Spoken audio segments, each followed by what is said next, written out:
Welcome students. चलिए हम लोग आज नया चैप्टर शुरू करते हैं, मोस्ट इंपॉर्टेंट चैप्टर और सबसे लास्ट यूनिट है आपका। चलिए हम लोग उस चैप्टर को कंप्लीट करते हैं। फटाफट जल्दी से आप लोग तैयार हो जाइए, स्टार्ट कर लेते हैं हम लोग। आज हम लोग स्टार्ट जो करने वाले चैप्टर हैं, maintenance and spares management, economics of maintenance and spare management. Spare management यानी हमारे पास, मैं बेसिकली इस चैप्टर को दो पार्ट में डिवाइड करके कराता हूं। वह चैप्टर आपके पास सबसे पहला है मेंटेनेंस मैनेजमेंट और दूसरा है रिप्लेसमेंट थियरी। तो आप लोग ऐसा नहीं सोचेंगे कि इसमें सिर्फ मेंटेनेंस मैनेजमेंट है। मेरी बुक में आप देखेंगे मेंटेनेंस मैनेजमेंट के हेड में दो आपके मेंटेनेंस मैनेजमेंट और आपका रिप्लेसमेंट थियरी, दोनों चीज हैं। तो दो यूनिट्स हैं, दो अलग अलग हैं, दोनों में कंसेप्ट कुछ अलग है लेकिन रिलेशन है आपस में। और हमारा मॉड्यूल भी एक यूनिट में रखा हुआ है उसको, इसलिए हमने एक यूनिट में रखा है। चलिए हम लोग स्टार्ट करेंगे आज मेंटेनेंस मैनेजमेंट।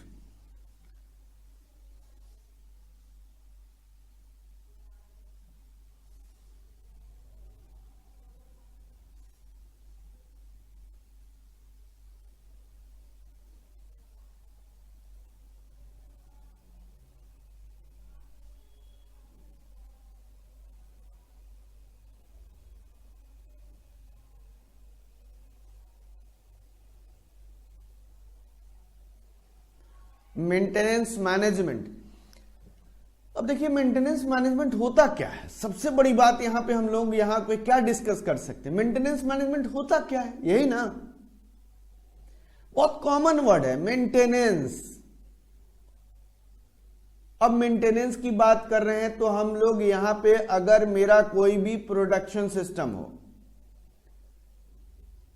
यानी मैन्युफैक्चरिंग यूनिट्स है, मैन्युफैक्चरिंग यूनिट्स में भी हमें मेंटेनेंस की जरूरत होती है। साथ में हम लोगों को अगर सर्विस सेक्टर है उसमें भी मेंटेनेंस की जरूरत होती है। क्यों मेंटेनेंस मैनेजमेंट हम लोगों को पढ़ाया जा रहा है? सिंपल सी बात है, अगर मुझे यहां बात करना है कि मेंटेनेंस मैनेजमेंट क्यों पढ़ाया जा रहा है, क्योंकि मेंटेनेंस मैनेजमेंट आपका ऑपरेशन से रिलेटेड है। It is also the part of the operation management. जब हम कोई भी मैन्युफैक्चरिंग करेंगे तो मशीन लगाएंगे, तो मशीन की मेंटेनेंस की पॉलिसी आप तैयार करोगे कि नहीं करोगे? करोगे ना, इसलिए मेंटेनेंस मैनेजमेंट भी पढ़ना है। अब आप अपने, सिंपल सी बात है, एक सोचिए, आप कार या बाइक खरीदते हो, आप मेंटेनेंस कराते हो कि नहीं कराते हो? आप वहां पे मेंटेनेंस क्या होता है? आप सर्विस, जब गाड़ी या कार या बाइक कोई भी अगर आप कराते हो तो क्या है वो? सर्विसिंग कराना क्या है आपका? सर्विसिंग इज द मेंटेनेंस, है कि नहीं है? सर्विसिंग क्या है? मेंटेनेंस है। और सर्विसिंग कराने से क्या होता है? मशीन या आपकी गाड़ी, कार, बाइक जो हम यूज कर रहे हैं, जो मशीन है जिसको हम यूज कर रहे हैं, वो वर्किंग कंडीशन में रहे। यही तो होता है कि नहीं होता है? तो चलिए, मेंटेनेंस क्या है? मेंटेनेंस मींस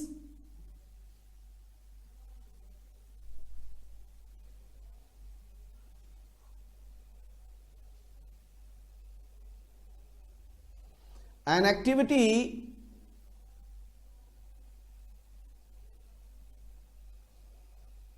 by which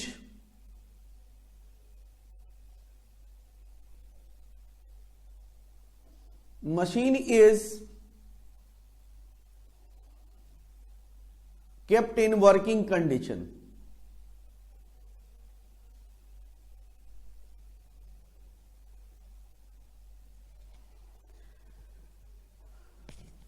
ध्यान से,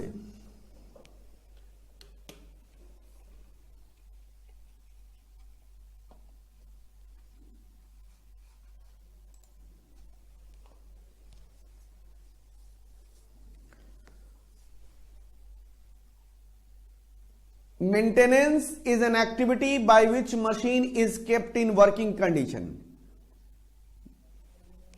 मेंटेनेंस इज एन एक्टिविटी, एक एक्टिविटी है जिसके द्वारा मशीन को हम वर्किंग कंडीशन में रखते हैं। That is servicing. This is the part of servicing, है कि नहीं है?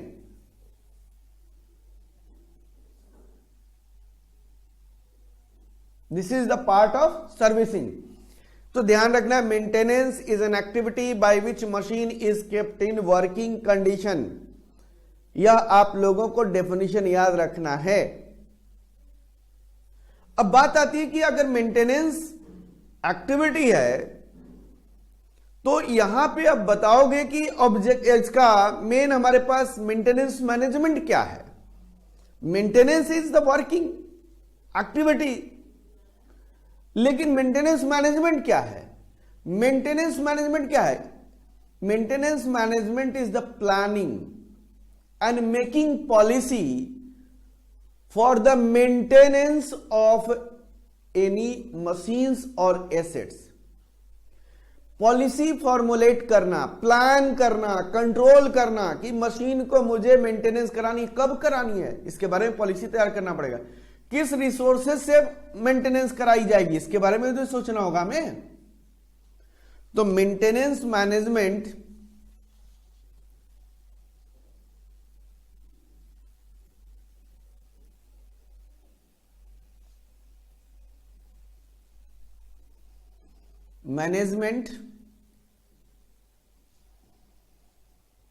is a part of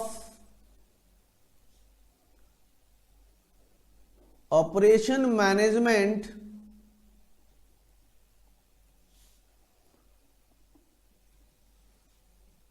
which plans,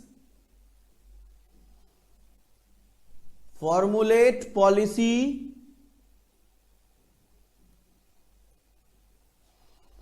and control the maintenance activities of machines और assets। सिंपल सी बात है।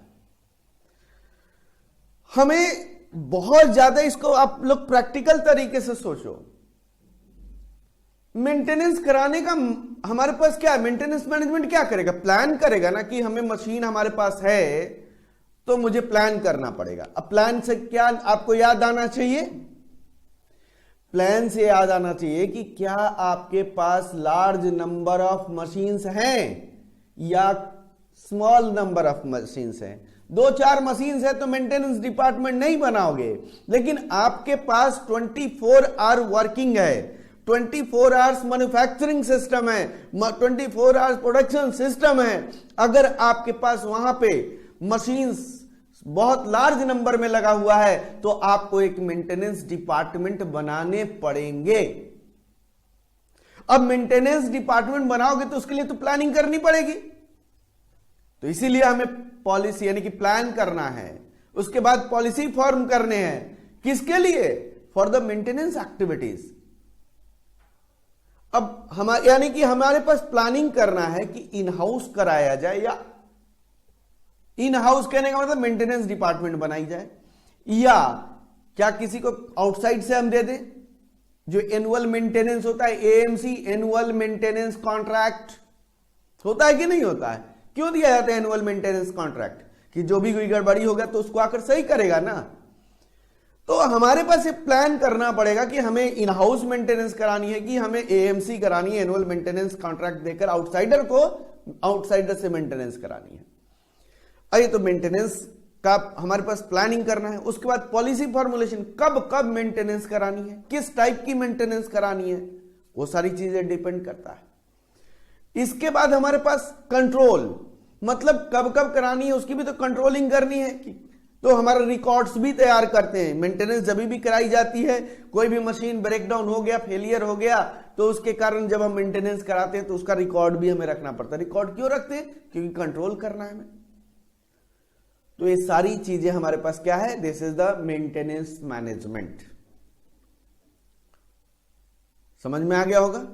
तो आप अपने गाड़ी या बाइक का मेंटेनेंस भी कराते हो, यानी सर्विसिंग जो कराते हो वह सर्विसिंग क्या है आपका, वह आपका मेंटेनेंस है। और मेंटेनेंस जब हम बात करते हैं तो देखते हैं कि सर्विस सेक्टर में भी मेंटेनेंस होता है और मैन्युफैक्चरिंग सेक्टर में भी होता है। कहोगे कि सर मैन्युफैक्चरिंग में तो चलिए आपकी बात सही है कि मैन्युफैक्चरिंग में आपने मशीन लगाया मैन्युफैक्चरिंग करने के लिए, सर्विस सेक्टर में भी मेंटेनेंस होता है। आप सोचो कि सर्विस सेक्टर में मेंटेनेंस हो सकता है कि नहीं हो सकता है। अगर आप देखते हो कि बैंक है, बैंक में क्या है, बैंक तो सर्विस सेक्टर है, लेकिन वहां पे भी एएमसी कॉन्ट्रैक्ट होता है, क्योंकि आप कंप्यूटर से सारे काम करते हो, वहां पे भी कुछ मशीनें लगी हुई हैं, वो भी मेंटेनेंस कराई जाती है।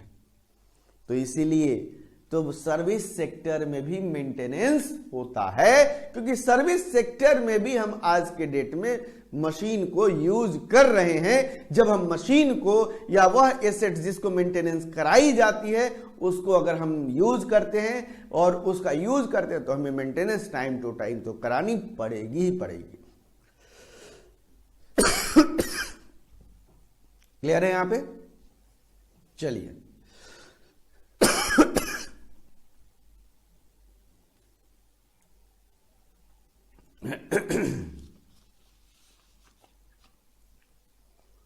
अब आते हैं objective of maintenance management.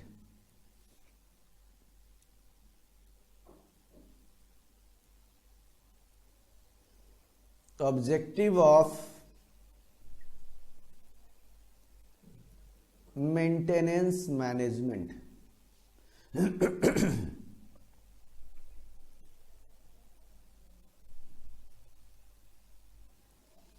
Objective of maintenance management.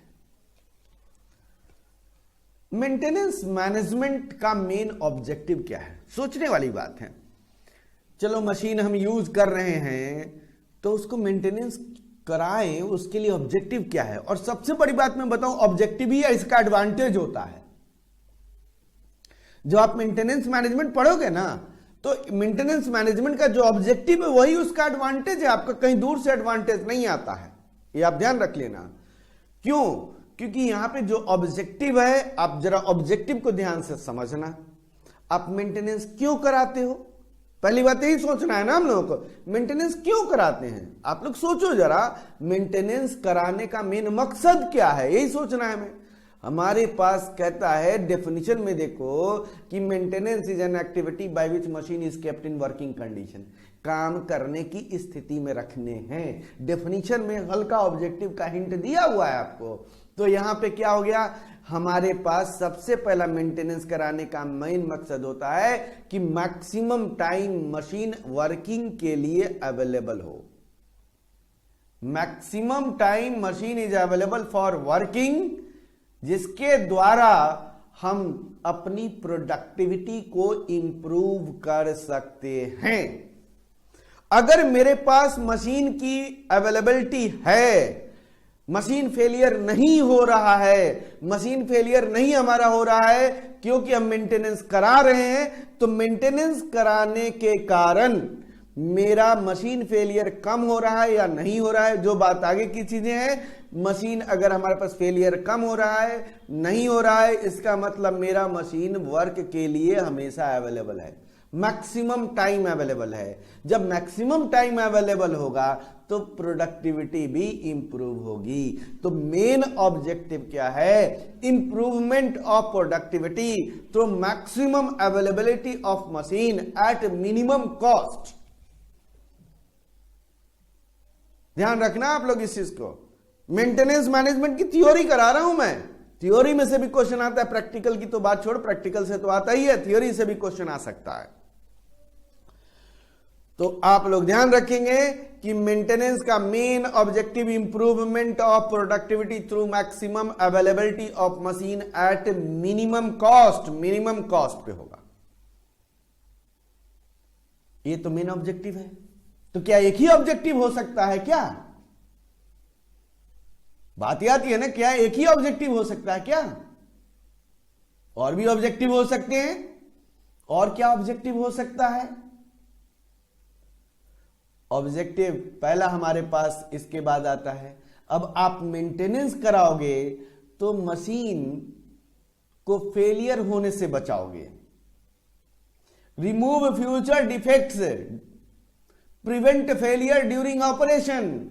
Future में गड़बड़ी होने की संभावनाएं हैं तो मैं उस डिफेक्ट जो आने वाली है उसको हम खत्म करेंगे। Remove future defects, prevent failure during operation. Prevent failure during operation मतलब मशीन की ब्रेकडाउन को हम क्या करेंगे? प्रिवेंट करते हैं। ब्रेकडाउन कभी खत्म नहीं की जा सकती है, ब्रेकडाउन को रोकी जा सकती है, कम की जा सकती है, ब्रेकडाउन कम किया जा सकता है। प्रिवेंट फेलियर ड्यूरिंग ऑपरेशन, तो ये ध्यान रखना है आप लोग। Prevent failure during operation means हमारे पास है कि मशीन को फेल होने से बचाना है, फेलियर कम हो, मिनिमम हो, रिड्यूस करना है उसको। तो हमने दो ऑब्जेक्टिव बता दिए, एक मेन के अलावा prevent remove future defects, prevent failure during operation, and third is जब आप मेंटेनेंस कराओगे तो वर्कर भी तो सेफ्टी होगा, तो ensure safety during operation. Operation के समय, मशीन को ऑपरेट करने के समय सेफ्टी भी होगा। मशीन की ऑपरेशनल एफिशिएंसी बढ़ जाती है, काम करने की एफिशिएंसी बढ़ जाती है, उसकी जो ब्रेकडाउन कम होगा तो आइडल टाइम भी कम हो जाएगा, मेंटेनेंस कॉस्ट कम होगा, आपका मशीन की परफॉर्मेंस लेवल बढ़ जाएगी, यानी लाइफ बढ़ेगी उसकी। और उसकी लाइफ बढ़ेगा मतलब लाइफ जितना है उतना आपको मैक्सिमम लाइफ तक उसको आप यूज कर सकते हो रेगुलर मेंटेनेंस कराओगे तो आप। और अगर हम मेंटेनेंस की मैनेजमेंट के ऑब्जेक्टिव देखते हैं तो हमें यह देखना पड़ेगा कि क्या हमारा मशीन में कुछ ऐसे स्पेयर पार्ट्स है को रेगुलर टाइम इंटरवल पे हमारा चेंज करना है, वो जिसको हम रोटेबल स्पेयर्स भी कहते हैं। क्या उस रोटेबल स्पेयर्स के बारे में भी सोचना पड़ेगा ना, उसके लिए हमें पहले से प्लानिंग भी कर लेना पड़ेगा। तो ये सारे मेन ऑब्जेक्टिव हैं मेंटेनेंस मैनेजमेंट के। चलिए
और क्या हो सकता है?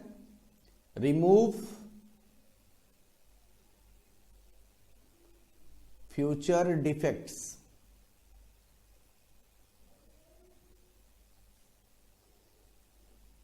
Prevent failure during operation,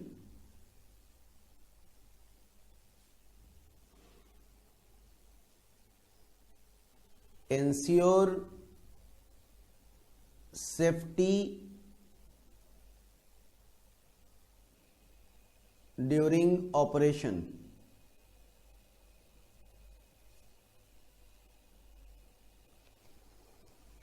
maximise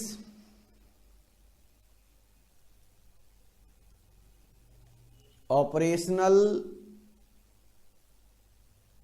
efficiency,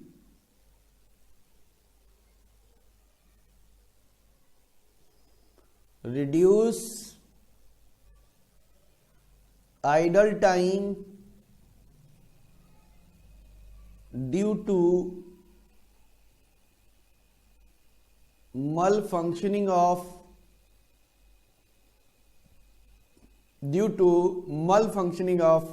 machine। Malfunctioning मतलब सही तरीके से काम नहीं करना, जिसके कारण मशीन रुक कर बंद हो जाए फिर शुरू हो जाए, इस तरह का अगर मल फंक्शनिंग है तो जिसके कारण हमारा आइडल टाइम होता है उसको रिड्यूस कर देता है मेंटेनेंस कराने से। रिड्यूस मेंटेनेंस कॉस्ट,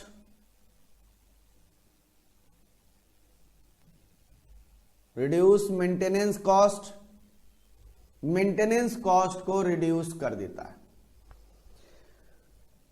चलिए पहले इतनी बात कर लेते हैं हम।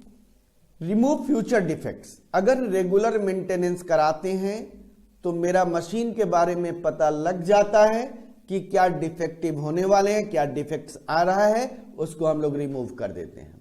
देखिए ये भी है ऑब्जेक्टिव, ये एडवांटेज भी है। Prevent failure during operation, this is also called breakdown.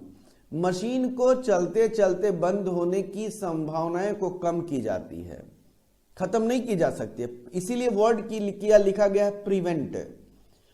Prevent मतलब रोकना, खत्म नहीं करना। Prevent failure during operation.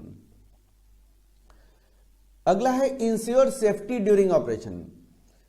जब मशीन को रेगुलर मेंटेनेंस कराएंगे तो मशीन सेफ्टी रहेगा और वर्कर्स भी सेफ महसूस करेंगे उस मशीन पे काम करने से, क्योंकि कुछ एक्सीडेंट्स वगैरह ना हो, इसके लिए ensure safety during operation. Maximise operational efficiency, बिल्कुल सही बात है। अगर आप रेगुलर मेंटेनेंस कराओगे तो आप वर्किंग एफिशिएंसी बढ़ जाती है। आप देखोगे खुद आपके कार और बाइक को जरा जिस दिन मेंटेनेंस करा के लेकर आते हो, सर्विसिंग करा कर लेकर आते हो, बहुत बढ़िया चल रहा है। क्यों चल रहा है? क्योंकि उसकी ऑपरेशनल एफिशिएंसी बढ़ गई है, स्मूथनेस चलने लगता है। सेम आप एक ह्यूमन बीइंग क्या है? ह्यूमन बीइंग विद मशीन है। ह्यूमन बीइंग जब मशीन है तो ह्यूमन बीइंग अगर अपना मेंटेनेंस करे, मेंटेनेंस करने का मतलब रोज एक्सरसाइज करे, उसके अलावा क्या कर सकता है?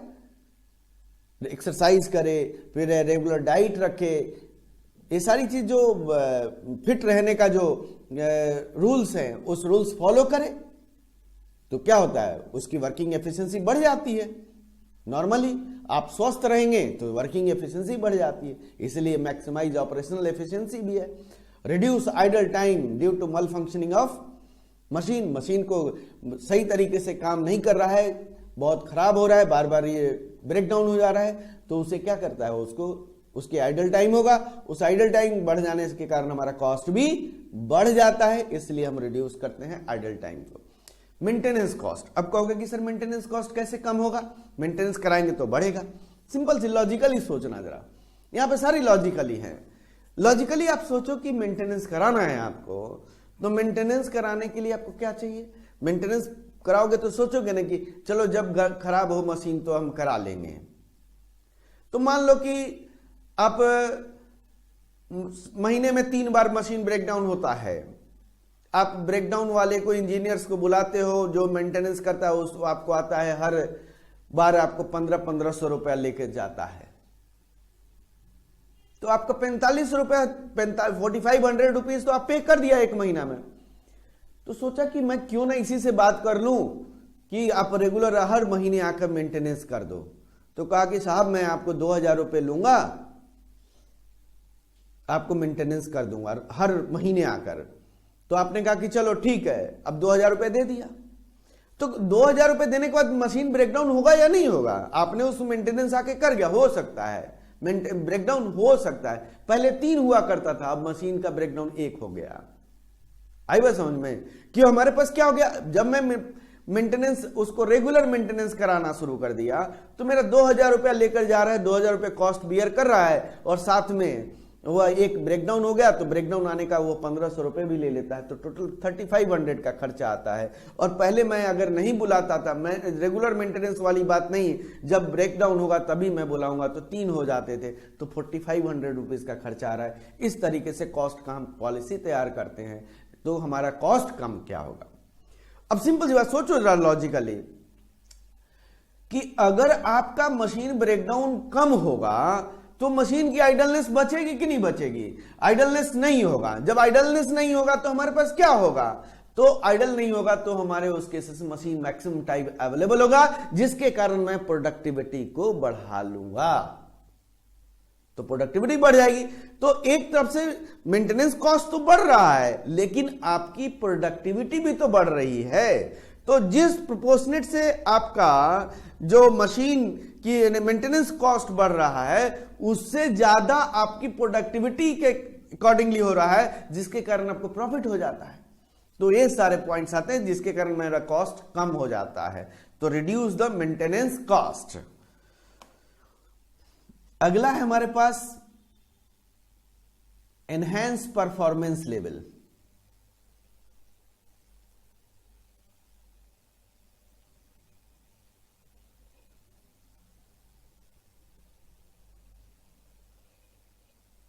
enhance performance level, and lastly performance levels life भी बढ़ जाएगा, एक्सटेंड करेगा। लास्टली है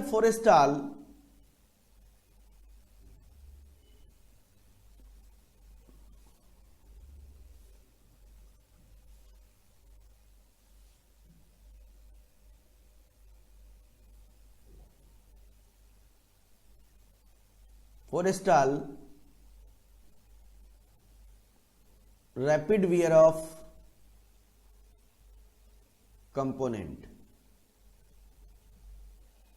यहां कहने का मतलब क्या है? Forestall rapid wear of component, अगर मेरा मशीन में रेगुलर स्पेयर पार्ट्स चेंज होता है,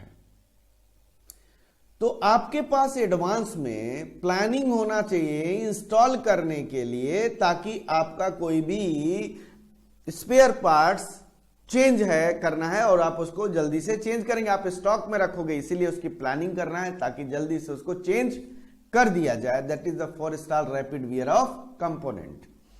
यह मेन ऑब्जेक्टिव है, and this is also the advantage of the maintenance management.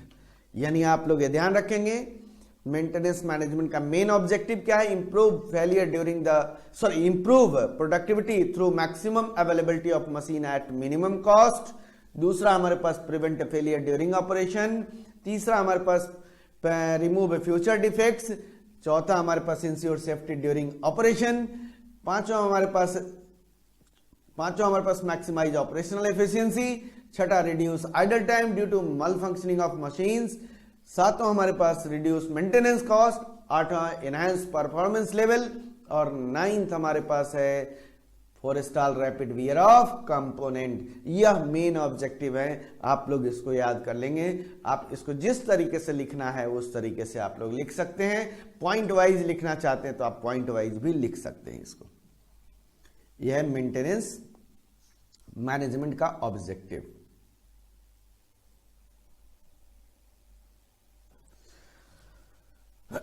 अब आते हैं हम लोग types of maintenance. Types of maintenance.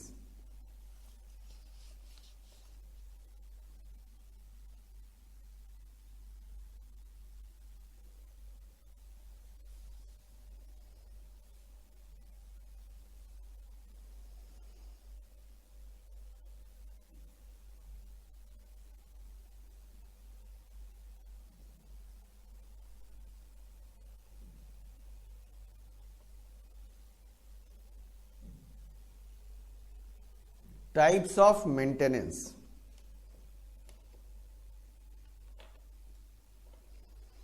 देखो कि मेंटेनेंस कितने तरह का होता है।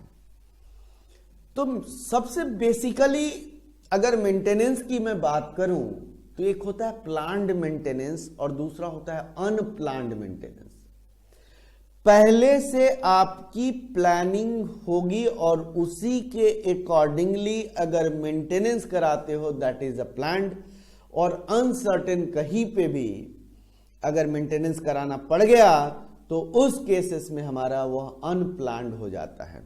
तो हमारा टाइप्स को हम पहले दो पार्ट में डिवाइड करेंगे। पहला पार्ट होगा हमारा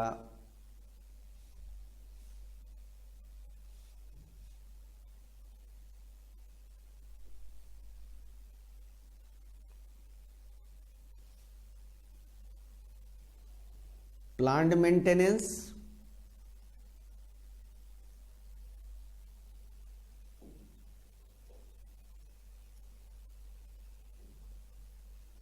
प्लांट मेंटेनेंस, और सेकंड इज अनप्लान्ड मेंटेनेंस।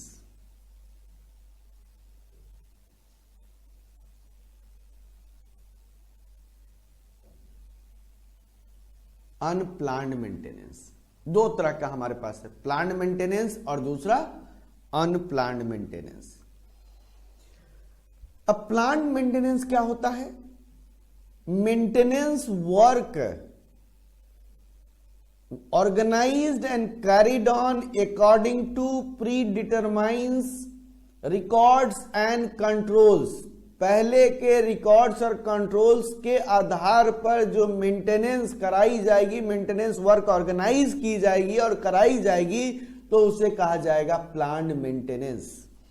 लिख लोगे, maintenance work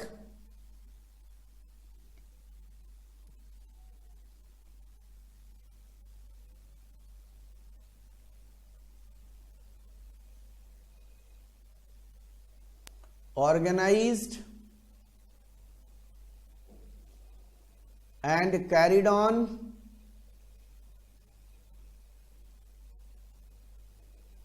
according to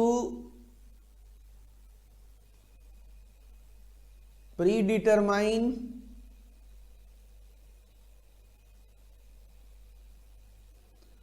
records and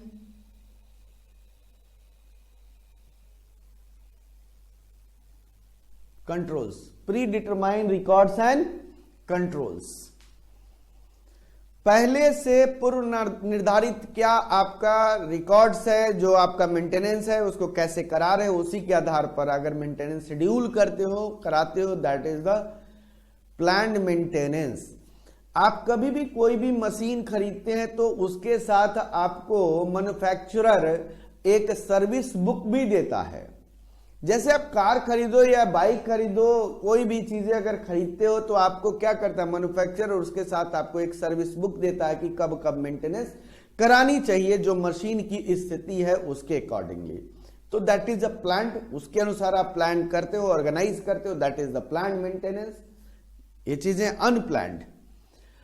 अगर अनप्लान्ड क्या, इमरजेंसी, अब बात आती है इमरजेंसी में हमने करा रहे हैं, यानी work organisation maintenance work organise and carried on due to unforeseen damages और एक्सीडेंट्स, जो मुझे पता नहीं था, जिसके कारण मुझे डैमेज हो गया और उसके कारण मुझे मेंटेनेंस कराना चाहिए। यानी maintenance work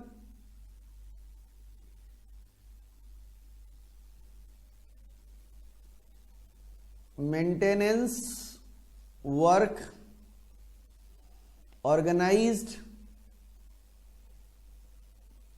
and carried on due to unforeseen damages or accidents, that is the unplanned maintenance. Maintenance कराने का हमारे पास नहीं था, हम नहीं जान सकते थे कि हमारा एक्सीडेंट हो जाए। मान लो कि आपका जहां पे आप मशीन लगा रखा है, रात को भूकंप आ गया, उस मशीन पे छत का कुछ पार्ट गिर गया जिसके कारण डैमेज हो गया, अब मुझे मशीन को मेंटेनेंस करानी होगी। वो क्या है? This is the unfortunate damages, accidents.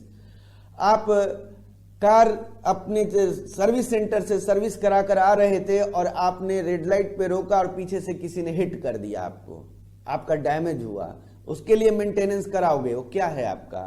Unplanned है, आपने सोचा नहीं था। That is a unplanned maintenance.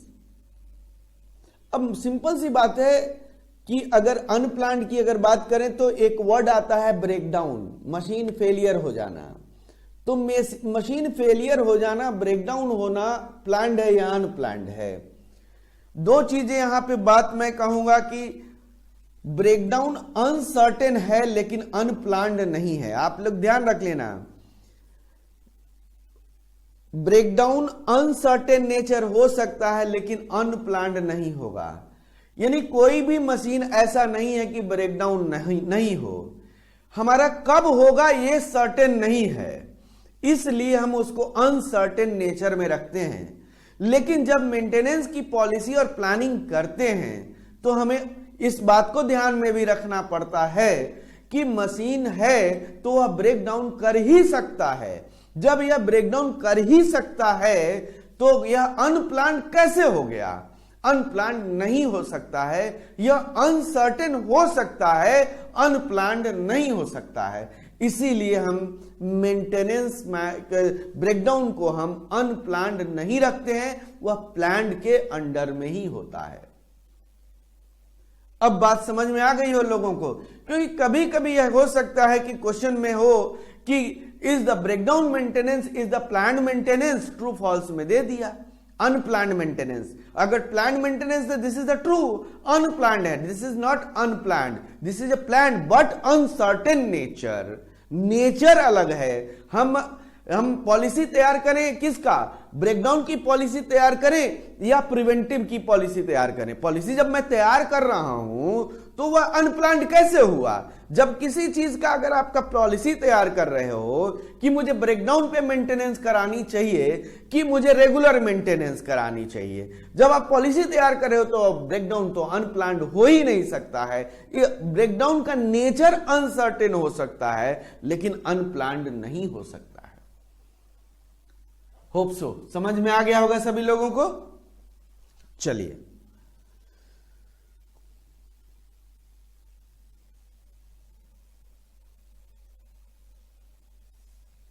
अब हमारे पास प्लान्ड मेंटेनेंस को दो पार्ट में डिवाइड करते हैं।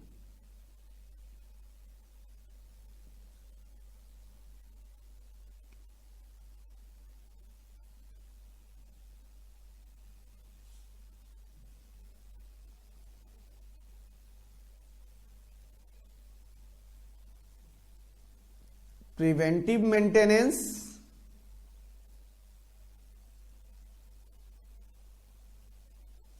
एंड दूसरा है करेक्टिव मेंटेनेंस।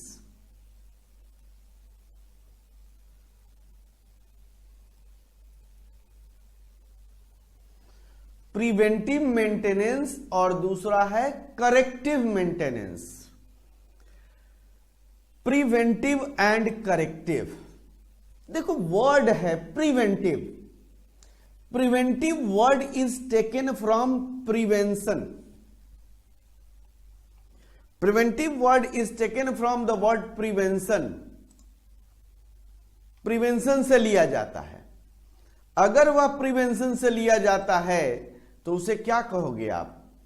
उसे आप कहोगे preventive maintenance. Prevention is better than cure. Prevention is better than cure की स्थिति है तो उस केसेस में आपका प्रिवेंटिव मेंटेनेंस कहा जाता है। अगर हमने बात कहा कि प्रिवेंटिव मेंटेनेंस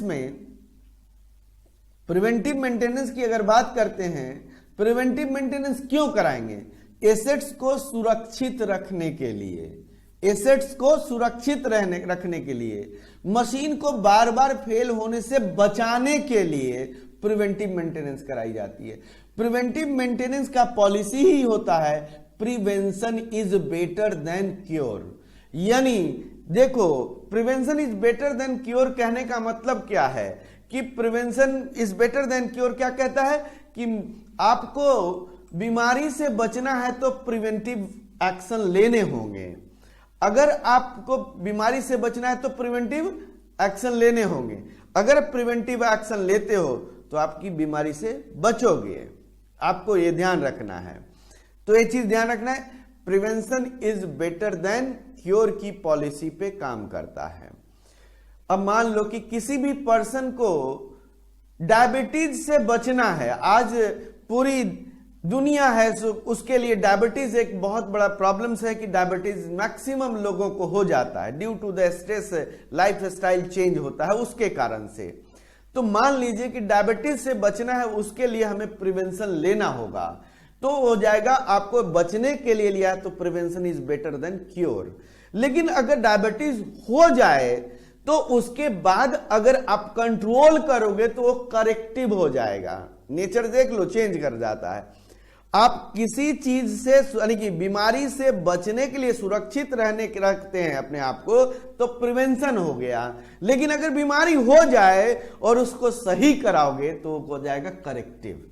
तो प्रिवेंटिव क्या कहता है? प्रिवेंटिव का डेफिनेशन क्या होगा? मेंटेनेंस वर्क यानी कि maintenance work intended to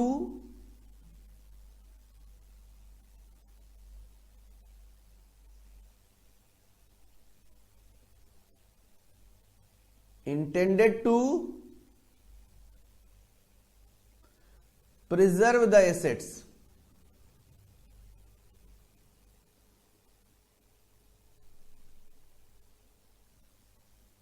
and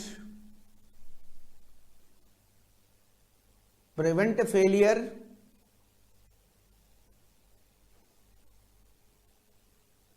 during operation. Prevent failure during operation. It works on the policy of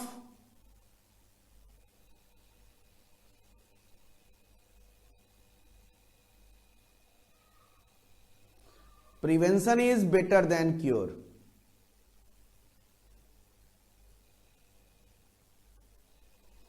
Prevention is better than cure.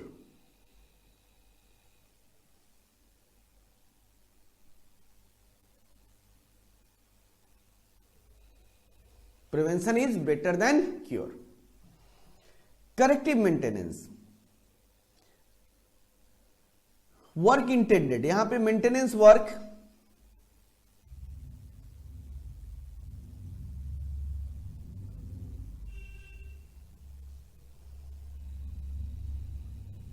intended to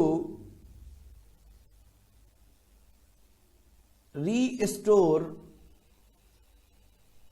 the assets to acceptable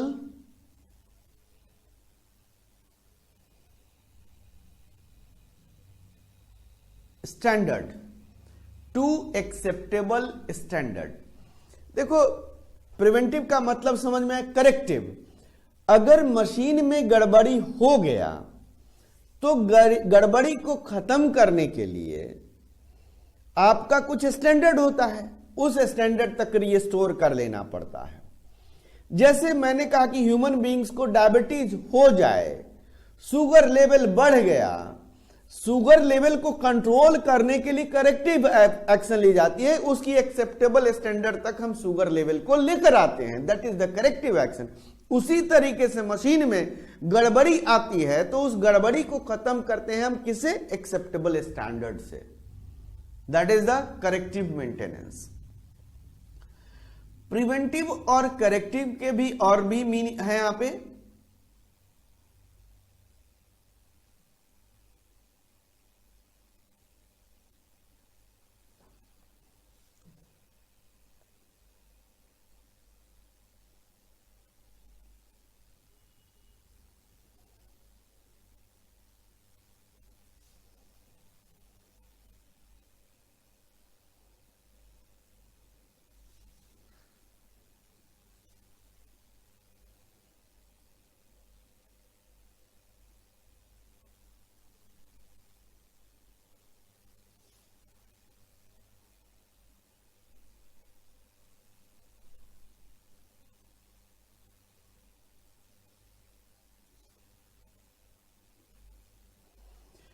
preventive maintenance दो तरह का होता है, एक running maintenance होता है,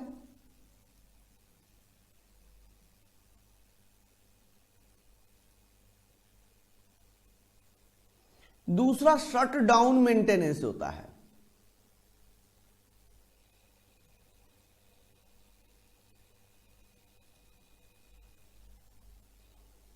तीसरा breakdown maintenance होता है।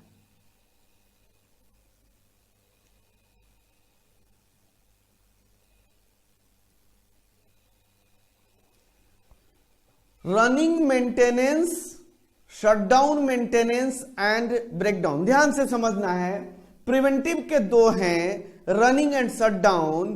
करेक्टिव के भी होंगे दो, शटडाउन और ब्रेकडाउन। ध्यान देना है, रनिंग, अगर सिस्टम चलता रहे और मेंटेनेंस भी होता रहे तो उस केसेस में वह रनिंग मेंटेनेंस कहा जाता है। अब देखते हो कि ट्रेन चलती रहती है और ट्रेन के जो क्लीनिंग का जो मेंटेनेंस होता है, कंपार्टमेंट का इंटरनल मेंटेनेंस होता है, वह चलता रहता है, तो रनिंग मेंटेनेंस हो गया। अगर वही ट्रेन को यार्ड में ले जाकर उसकी पूरी धुलाई की जाती है, सही की जाती है, that is the shutdown maintenance. होता है कि नहीं होता है? तो करेक्टिव में भी शटडाउन हो सकता है और नॉर्मल रूटीन में यानी कि प्रिवेंटिव मेंटेनेंस में भी शटडाउन हो सकता है। तो रनिंग मेंटेनेंस में एसेट्स इज इन ऑपरेशन, यानी system is in operation, assets is in operation.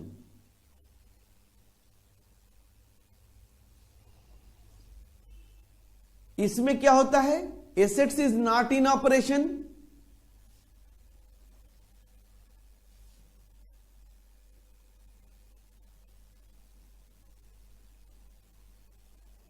Assets is not in operation, assets operation में नहीं है।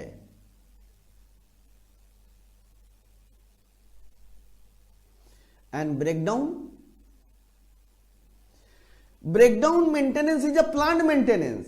ब्रेकडाउन क्या है? प्लांट मेंटेनेंस है, यानी work organise, maintenance work organise after complete failure of machine but in advance planning. Maintenance work organized and carried on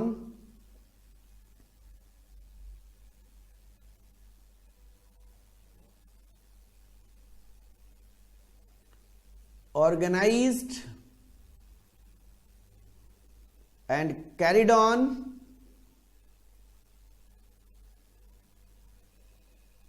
after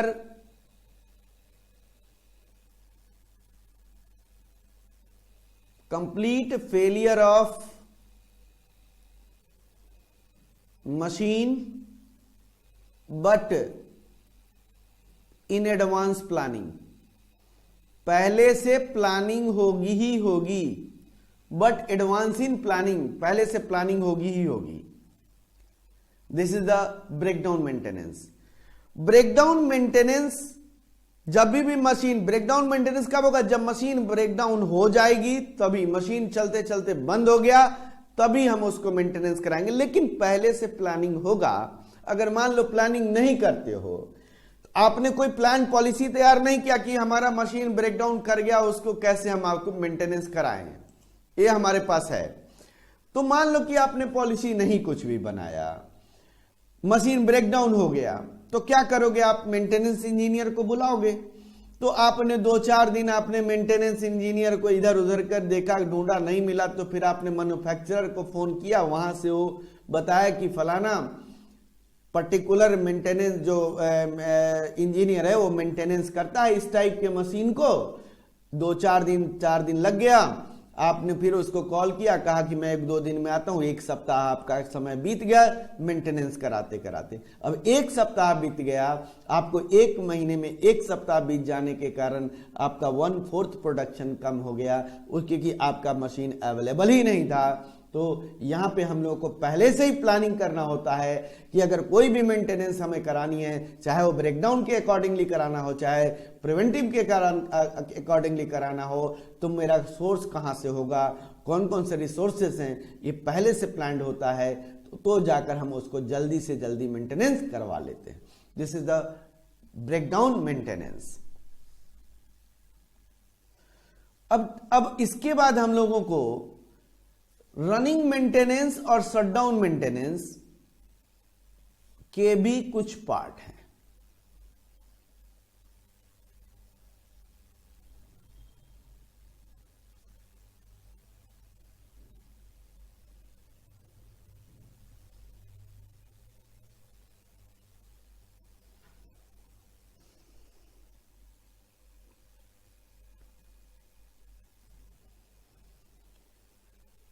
routine maintenance,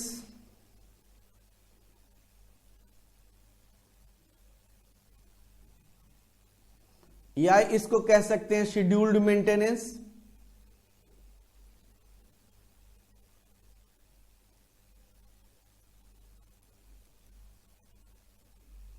scheduled maintenance भी कह सकते हैं। सेकेंड हमारे पास है conditional based maintenance.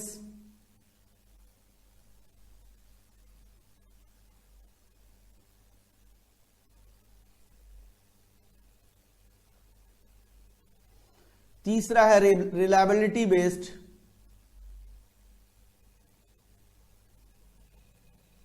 Maintenance. Reliability based maintenance, routine maintenance, conditional based maintenance and reliability based maintenance. अब आपको यहां ध्यान रखना है, रूटीन मेंटेनेंस शेड्यूल्ड, पहले से आपका रूटीन तैयार है। जैसे आप कोई भी कहा जाता है कि अगर आप 50 से अबव हो गए तो अपने बॉडी का रूटीन चेकअप करा लें, हर 3 महीने पे, हर 6 महीने पे। सेम उसी तरीके से प्रिवेंटिव मेंटेनेंस होता है, जिसमें हम एक पर्टिकुलर टाइम इंटरवल फिक्स करते हैं कि उस पर्टिकुलर टाइम इंटरवल पे हमें मेंटेनेंस करानी चाहिए। That is the routine maintenance, जिसको हम शेड्यूल्ड मेंटेनेंस भी कहते हैं। कंडीशनल बेस्ड मेंटेनेंस, जहां पे हाई कैपिटल कॉस्ट लगने की संभावनाएं होती है, यानी कुछ ऐसा स्पेयर पार्ट्स जिस पे कॉस्ट ज्यादा होता है लेकिन वह फेलियर होने का चांसेस कम होता है, तो उस तरह का जहां पे भी मेंटेनेंस होता है वो कहते हैं conditional based maintenance. And reliability based maintenance, जहां पे आपकी विश्वसनीयता, ट्रस्ट की बात आती है, ट्रस्ट के लिए हम करते हैं। जैसे हमारे पास ट्रस्ट मतलब चैरिटेबल ट्रस्ट नहीं, ट्रस्ट करने मतलब विश्वास। अब फूड इंडस्ट्री है, फूड इंडस्ट्री को जो भी बनाएगी, जो भी मान लो फूड का मैन्युफैक्चरिंग कर रहा है, कोई भी फूड इंडस्ट्री, तो उसकी रिलायबिलिटी होती बेस्ड पे मेंटेनेंस कराई जाती है, जिस मशीन या जिस कंटेनर के थ्रू बनाई जाती है।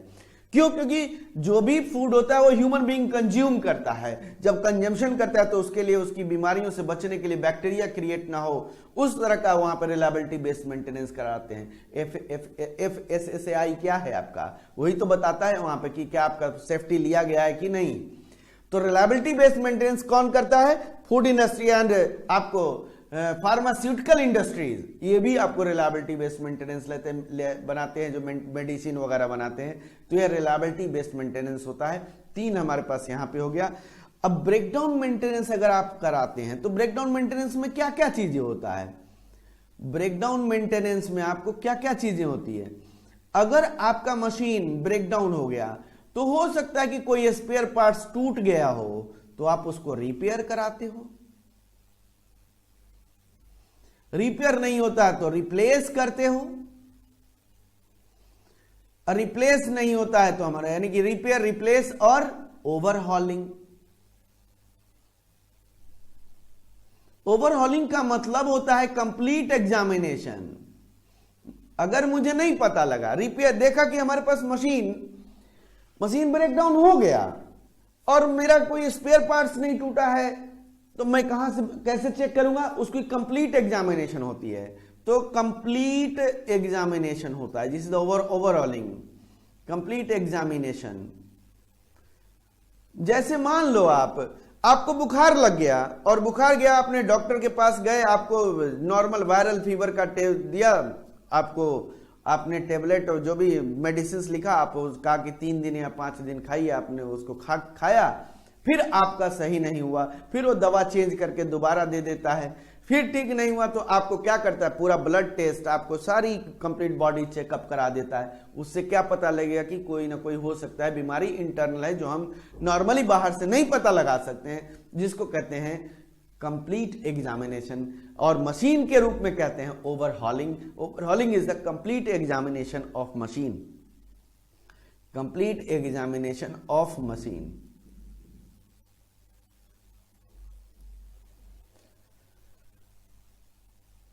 ये है आपका क्या चीजें, टाइप्स ऑफ मेंटेनेंस। तो टाइप्स ऑफ मेंटेनेंस आप लोगों ने देखा, फिर दोबारा मैं टाइप्स ऑफ मेंटेनेंस को रिपीट कर दे रहा हूं। सबसे पहला दो तरह का टाइप्स ऑफ मेंटेनेंस होगा, प्लान्ड और अनप्लान्ड। प्लान्ड दो पार्ट होते हैं, प्रिवेंटिव और करेक्टिव। अनप्लान्ड का कोई पार्ट नहीं है। प्रिवेंटिव और करेक्टिव के दोनों के दो हैं, लेकिन एक कॉमन है दोनों का। तो क्या क्या है कॉमन, शटडाउन कॉमन है, लेकिन प्रिवेंटिव का हमारे पास रनिंग मेंटेनेंस होता है और वो करेक्टिव में ब्रेकडाउन हो गया, तो ब्रेकडाउन करेक्टिव मेंटेनेंस के अंडर में आता है। और फिर हमारे पास ब्रेकडाउन, रनिंग और शटडाउन के तीन हो जाते हैं। रूटीन मेंटेनेंस जो शेड्यूल मेंटेनेंस के बारे में बता रहा है, conditional based maintenance and reliability based maintenance. और ब्रेकडाउन हमारे पास हो जाता है तो हम देखते हैं कि रिपेयर हो सकता है या रिप्लेस करना पड़ेगा। मशीन रिप्लेसमेंट की बात नहीं कर रहे हैं हम, कोई स्पेयर पार्ट्स टूट गया उसको रिप्लेस की जा सकती है। या अगर मुझे नहीं पता लग पाता है या इंजीनियर को नहीं पता लगता है तो पूरा टॉप टू बॉटम क्या करता है, बॉटम टू टॉप पूरी कंप्लीट एग्जामिनेशन करनी पड़ती है। That is the overhauling. ये टाइप्स ऑफ क्या है हमारे पास मेंटेनेंस है। यहां तक हम लोगों ने टाइप्स किया। आज के लिए इतना ही। Happy learning.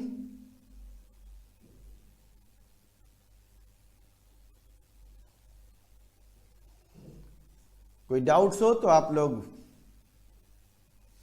इस नंबर पे व्हाट्सएप करें 9873088920।